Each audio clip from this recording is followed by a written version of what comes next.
can't have like a class case with arbitration. You only have to bring as an individual.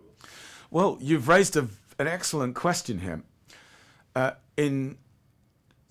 Traditionally, in arbitration, the view is taken that unless the parties have agreed to arbitrate with each other, you cannot have an arbitration.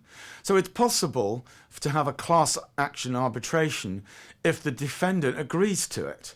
However, very few businessmen would ever agree to a class action arbitration, and that's been the subject of considerable litigation in America.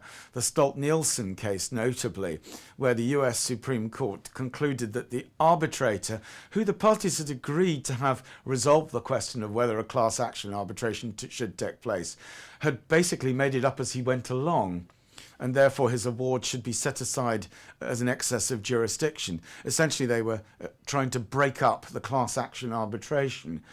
There's a subsequent case called the Oxford case in America where the Supreme Court allowed the parties to agree to submit to arbitration the question of whether or not there should be a class action arbitration, and the Supreme Court went along with the result, even though it was quite obvious that Judge Alito, who'd been the judge in the earlier Stolt-Nielsen case, frankly didn't agree with the arbitrator's view on the subject.